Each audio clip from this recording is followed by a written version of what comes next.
সাগরিকা নাসরিন জনপ্রিয় কথা সাহিত্যিক। 24টি উপন্যাসের পর প্রথমবারের মতো তিনি প্রকাশ করছেন ছোট গল্পের বই।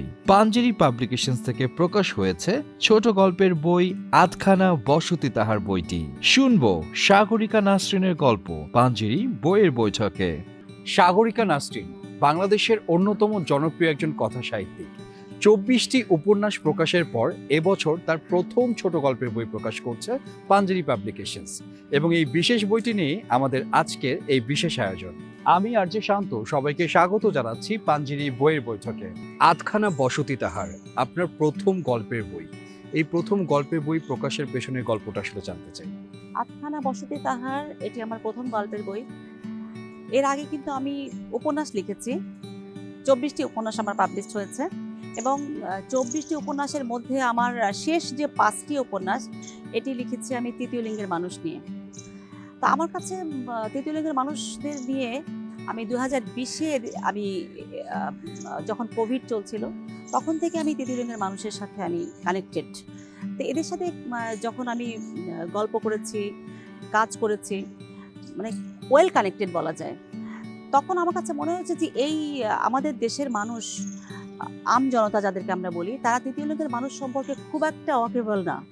এদেরকে জানানো দরকার তৃতীয় লিঙ্গের মানুষদের সুখ দুঃখ যন্ত্রণা, তাদের জীবনযাপন, বিভিন্ন দিক আমার কাছে তুলে, মানে আমার ইচ্ছা হয়েছে যে আমি এগুলো মানুষকে জানাই। তৃতীয় লিঙ্গের মানুষদের নিয়ে কিন্তু অনেক ভুল ধারণা আমাদের দেশে, কিন্তু অনেক ভুল ধারণা আছে। এই ভুল ধারণাগুলোকে যেন মানুষ মানে কাটানোর উদ্দেশ্যেই কিন্তু আমার তাদেরকে নিয়ে লিখতে যাওয়া। তো আমি উপন্যাসগুলো আমার লিখতে গিয়ে আমার কাছে মনে হচ্ছে অনেক একটু বড়, তাদের তো উপন্যাসের পরিধি যাতে একটু বড় হয়, তো এটাকে একটু ছোট করার জন্য আমি গল্প লিখেছি। আমার আধখানা বসতি তাহার এখানে 10টি গল্প আছে, এবং 2-1টি গল্প আমি লিখেছি, কিছু আছে শিশুদের নিয়ে, আর অধিকাংশ গল্প আমার তৃতীয় লিঙ্গের মানুষ নিয়ে লিখেছি, যাতে মানুষ অল্প কথায় তাদের যে খণ্ড খণ্ড চিত্রগুলো বিভিন্নভাবে, কিন্তু একজন তৃতীয় লিঙ্গের মানুষের কিন্তু সকাল হয় একভাবে, দুপুর হয় একভাবে, বিকেলটা যায় আরেকভাবে, সন্ধ্যের পরে তারা আরও অনেক বিষণ্ণ হয়ে যায়।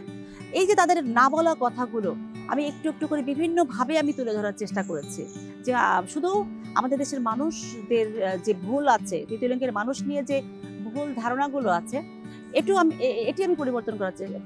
আমার টার্গেটই এটাই, যে মানুষ বই পড়ুক এবং জানুক, তৃতীয় লিঙ্গের মানুষ নিয়ে মানুষ জানুক। আমার আধখানা বসতি তাহার এই যে 10টি গল্পই কোনো না কোনোভাবে তৃতীয় লিঙ্গের মানুষের সাথে কানেক্টেড। পাঞ্জেরি থেকে বই প্রকাশের পেছনের গল্পটাও জানতে চাই। পাঞ্জেরি নামটা অনেক সুন্দর না?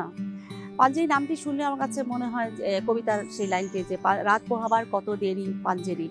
তো শায়ক ভাইয়ের সাথে আমার অনেক আগে থেকেই পরিচয়, এবং শায়ক ভাইকে যতবার আমি দেখেছি ততবারই কিন্তু এই লাইনটি আমার মাথায় এসেছে, যে রাত পোহাবার কত দেরি। শায়ক ভাই এমন একজন মানুষ যিনি চিন্তাশীল একজন মানুষ, চিন্তা করেন। তাকে দেখবেন যে বইমেলায় সবসময় তার পাশে অনেক বন্ধু পরিবেষ্টিত উনি থাকেন। এই যে বন্ধু বৎসল এবং যে সামাজিক যে পরিবর্তন প্রত্যাশী একজন মানুষ, এটি আমার খুব ভালো লেগেছে। শায়ক ভাই শুধু একজন ভালো প্রকাশকই না, একজন ভালো একজন বক্তাই না, ভালো বন্ধুই না, শায়ক ভাই কিন্তু একজন চিন্তাশীল একজন সমাজকর্মী। আমি শায়ক ভাই সম্পর্কে এটুকুই বলতে চাই যে সবকিছুর উপরে তিনি একজন মানবিক মানুষ। এই শায়ক ভাইয়ের সাথে এজন্যই আমি তাকে পছন্দ, মানে অনেক আগে থেকেই তাকে পছন্দ করি, এবং গত বই মেলায় তার সাথে আমার এই যে আমার যে একটি বই আমি লিখছি, গল্পের বই, আমার প্রথম গল্পের বই, যখন তাকে আমি জানালাম যে আগামী বই মেলায় আমি একটি গল্পের বই লিখতে চাই, শায়ক ভাই ঠিক আছে, আমি পাঞ্জেরি থেকে এই বইটি পাবলিশ হবে। লেখালেখির ক্ষেত্রে সবচেয়ে বেশি অনুপ্রেরণা কার থেকে পেয়েছেন? অনুপ্রেরণা পেয়েছি আমার বাবার কাছ থেকে। আমার বাবা গভর্নমেন্ট সার্ভেন্ট ছিলেন, এবং আমার বাবা গান করতেন, এবং আমি দেখেছি আমার বাবা প্রচুর বই কিনতেন, বই পড়তেন এবং লিখতেন। তা আমি ছোটবেলা থেকেই আমি এরকম একটা পরিবেশে মানুষ হয়েছে, যেখানে গানের চর্চা হয়েছে, পড়ালেখার চর্চা হয়েছে। তো আমি ক্লাসের বইয়ের পাশে, মানে টেক্সট বইয়ের চেয়ে বেশি আমি বই পড়েছি। আমার সময় স্কুলে যখন আমি পড়তাম, তখন কিন্তু আমি টেক্সট বইয়ের চেয়ে বেশি পড়েছি গল্পের বই। তো অনুপ্রেরণাটা ফ্যামিলি থেকে আসে, পরিবার তো অনেক বড় একটা ফ্যাক্টর। আমার পরিবারে আমি এই অনুপ্রেরণাটা আমার বাবার কাছ থেকে আমি পেয়েছি। আধখানা বসতি তাহার এই নামের পেছনের গল্পটা জানতে চাই। বয়ে বয়ে সয়লাভ হোক 56,000 বর্গমাইল, যখন যেখানে যে কোনো বই, চলুক বই পড়ার খুশি অবিরাম। রকমারি ইবুক পড়াটা আবার স্টার্ট করলাম। খুব সুন্দর একটি প্রশ্ন। আটখানা বসতি তাহার, মানে বসতিটা কিন্তু পূর্ণ না। আমি যাদেরকে নিয়ে লিখছি এবং এই আটখানা বসতি তাহার বইটিতে যাদের গল্প আছে, যাদের জীবন গাথা লেখা হয়েছে, তাদের কিন্তু কোনো সম্পর্কই তাদের জীবনে পরিপূর্ণতা পায় না, আটখানাই থেকে যায়। তৃতীয় লিঙ্গের মানুষগুলো কিন্তু অনেক মানুষের সাথে সম্পর্কে জড়িত হয়, তাদের জীবনে অনেক মানুষ আসে, কিন্তু কারোর সাথে তাদের সম্পর্কটা স্থায়ী হয় না, একদমই স্থায়ী হয় না। তো এটি আমি ব্যক্তিগতভাবে অনেকের সাথে কথা বলে আমি দেখেছি যে তাদের সবার বুকের মধ্যে কিন্তু প্রচণ্ড হাহাকার। আমার কাছে মানে এটা ঘুরে ফিরে কিন্তু এই হাহাকারটাকেই আমি দেখেছি। তো এই হাহাকার থেকেই তাদের জীবনে যে কোনো ভালোবাসার যে পরিণতি নেই, কোনো পরিসমাপ্তি নেই, এই এই বিষয়টি আমাকে খুব আকর্ষিত করেছে। এবং এজন্যই তাদের যে বসতিটা বা তাদের যে সম্পর্কের যে দৃঢ়তা, এই বিষয়টিকে চিন্তা করে আমার কাছে এই জন্য বইটার নাম দিয়েছে আটখানা বসতি তাহার, অর্ধেক। এখানে পরিপূর্ণ শব্দটাই তাদের জীবনে নেই। তরুণ প্রজন্মের যারা রয়েছেন তাদেরকে বই পড়তে আগ্রহী করে তোলার জন্য আসলে কি করা যেতে পারে? আমি ব্যক্তিগতভাবে এই প্রশ্নটি আমি প্রায় ভাবি যে তরুণ প্রজন্ম কেন বই বিমুখ হলো। এটা আমি সবাই জানি যে আসলে তরুণ প্রজন্মের হাতে খুব সহজেই ডিভাইস শব্দটি যথেষ্ট যে কেন তরুণ প্রজন্ম বই পড়ছে না। আমাদের ছোটবেলায় যেমন আমাদের তো তখন তো মোবাইল ফোন ছিল না, ট্যাব ছিল না, এই জন্য কিন্তু আমরা বই পড়তাম, প্রচুর বই পড়েছি আমরা, লুকিয়ে লুকিয়ে টেক্সট বইয়ের নিচে গোপনে গল্পের বই রেখে আমরা পড়তাম। তো এটি একটা বিশাল কারণ যে কেন তরুণ প্রজন্ম বইয়ের দিকে আগ্রহ হারিয়ে ফেলেছে সহজেই। এখন তো রিল এবং স্টোরির যুগ, এটা তো আপনি জানেন। তো আমার কাছে যেটি মনে হয়েছে যে কিভাবে তাদেরকে বইয়ের দিকে আবার ফেরানো যায়, এটি একটি সবার কাছে কিন্তু এটি প্রশ্ন কিন্তু সবার মধ্যেই আছে। আমাদের অনেক মা বাবা কিন্তু এটি চান যে আমার ছেলে মেয়ে কেন বই পড়ছে না, বইয়ের দিকে আনতে চান। তো এটা যেমন আপনি হুমায়ুন আহমেদ স্যার যখন লিখতেন, স্যারের কিন্তু প্রচুর তরুণ প্রজন্ম মধ্যে একদম হিমভক্ত হয়ে গেল, তাই না? তো এরকম এখন হুমায়ুন আহমেদ স্যার যদি এই প্রজন্মে যদি লিখতেন, আমি জানি না এরকম হিমুর এখন জন্ম হতো কিনা, কারণ এখন হিমুরা সব ডিভাইস আসক্ত হয়ে গেছে। তো এটি বইয়ের দিকে যদি আপনি তরুণ প্রজন্মকে আবার আগ্রহী করতে চান, তাহলে আমার কাছে যেটি মনে হয় যে নেপোলিয়ন একটি কথা বলেছেন যে আমাকে মা দাও, একটি ভালো মা দাও, আমি তোমাকে একটি ভালো জাতি দিব। তো এখন মায়েদেরকে আমার কাছে মনে হয় যে যারা বিমুখ হয়ে গেছে তাদেরকে কিন্তু ফেরানোর এটা খুব একটি শক্তসাধ্য একটি কাজ, কঠিন কাজ। এর জন্য মনে হয় যে শিশুদের থেকে, ছোটবেলা থেকে কিন্তু বই পড়ার একটা আগ্রহ তৈরি করতে হবে। এখনকার আমাদের মায়েদেরকে মানে এখন যারা একদম শিশু, তারা যাতে বইয়ের প্রতি আকৃষ্ট হন। যেমন আমি আমার বাচ্চা যখন ছোট ছিল, আমি কিন্তু আমার বাচ্চাকে যখন, আমার মেয়ে প্রিয়ন্তিকা, তো ও যখন একদম খেলনা নিয়ে খেলতো, তখনই কিন্তু আমি রঙিন ছবির যে বইগুলো তার পাশে রেখে দিতাম। যে আমি খুব চাইতাম যে আমার মেয়েটা যেন বই পড়ুয়া হয়। হ্যাঁ, তাই এখনো বলি যে মা তুমি তো বই পড়ুয়া। এটা আমি খুব প্রাউড ফিল করি বলতে। তা বই পড়াটা কিন্তু খুব, একটা জাতি সামনে এগোবে কিভাবে যদি বই না পড়ে।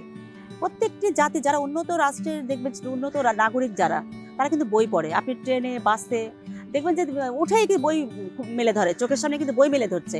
কিন্তু আমাদেরকে এটা দেখতে পাচ্ছি, আমরা কিন্তু দেখি না কোথাও, কিন্তু মানে ওইভাবে বই পড়ছে না আমাদের তরুণ প্রজন্ম।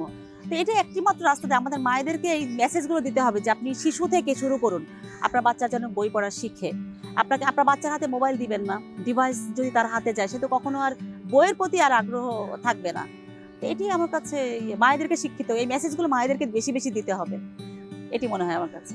সর্বশেষ প্রশ্ন জানতে চাই, লেখালেখি নিয়ে ভবিষ্যৎ পরিকল্পনা কি করছেন? ভবিষ্যৎ পরিকল্পনা বলতে আমি এটুকু বলতে পারি যে আমি চাই এদেশের মানুষ বই পড়ুক, এদেশের মানুষ মানবিক হোক। আমরা অনেক সময় সব জায়গায় যেটি আমাদের এখন যে বিষয়গুলো আমাদের শুনতে হয় যে মানুষ, আগের মানুষ খুব মানবিক ছিল, আমাদের এই প্রজন্ম অতটা মানবিক হতে পারছে না। তা বই পড়লে কিন্তু একটা মানুষ কিন্তু, যে বই পড়ে তার কিন্তু চোখটা খুলে যায়, সে কিন্তু মানে বইয়ের মাধ্যমে সে সারা বিশ্বকে দেখতে পায়। আপনি একটা মুভি দেখলেন, মুভিটা কিন্তু ওরকম ভিতরে কিন্তু একদম আপনার মগজে, মননে কিন্তু গেঁথে থাকে না, কিন্তু একটা বই পড়লে কিন্তু ওটার যে একটা ইফেক্ট, এটা কিন্তু সারা জীবন থাকে। আমরা সেই যে দেবদাস কিভাবে মারা গেল, আমরা মুভি দেখে যতটুকু না আমরা মনে রেখেছি, তার চেয়ে আমরা কিন্তু বই পড়ে, দেবদাস উপন্যাস যখন আমরা পড়েছি, আমরা কেঁদে ফেলেছিলাম। যে এটি এই বিষয়, বই পড়লে যে আমাদের যে একটা ফিলিংস থাকে, মানে সমাজের প্রতি, মানুষের প্রতি যে ভালোবাসাটা আসে, কিংবা রিয়াকশনটা। আমরা বইয়ের যে বইয়ের যারা চরিত্রগুলো আছে, সেই চরিত্রগুলোর প্রতি আমাদের যে ভালোবাসা, আমাদের অনেক চরিত্র এরকম আছে যে খুব ঘৃণা সৃষ্টি হয় বা কিছু মানে ইচ্ছা করে, কিছু পরিবর্তন করতে ইচ্ছা করে। তো এইগুলো বই না পড়লে কিন্তু এটা হয় না, ভিতরে এটা হয় না। আমি চাই যে আমাদের দেশের মানুষ বেশি বেশি বই পড়ুক। আমি এজন্য আমি এখন যাদেরকে নিয়ে লিখছি, তৃতীয় লিঙ্গের মানুষ নিয়ে লিখছি, বা পথ শিশু আছে, যারা একদম সমাজে কিছু কিছু মানে শিশু আছে যে একদম সারাদিন কিন্তু কেউ তার খবর রাখছে না, সে প্রচণ্ড অবহেলিত, সারাদিন কষ্ট করছে, 2-4 পয়সা ইনকাম করে সেটা দিয়ে কোনো রকম খেয়ে পড়ে আবার রেল স্টেশনে হয়তো শুয়ে আছে। এই মানুষগুলোর কথা কে বলবে? এই মানুষগুলোর মানে যে কষ্টগুলো, যে যাতনাগুলো, সেই বিষয়গুলো মানে সমাজের কাছে, মানুষের কাছে, দেশের কাছে উপস্থাপন কারা করে? একজন রাইটার তো সে দর্পণ। তো এই রাইটারদের প্রতি অনেক কিন্তু দায়িত্ব আছে। আমি চাই যে আমি এই দায়িত্বটি পালন করতে চাই যে আমি এমন মানুষের কথা বলতে চাই যে মানুষের কথা কেউ কারো মানে সচরাচর কেউ বলতে চায় না, বা তাদের দুঃখ কষ্ট আমরা সচরাচর দেখি না। তাই আমি দেখাতে চাই যে আমাদের দেশের মানুষ দেখুক, তাদের গল্প শুনুক, তাদেরকে বুঝুক, তাদের যে কষ্টগুলো ফিল করুক।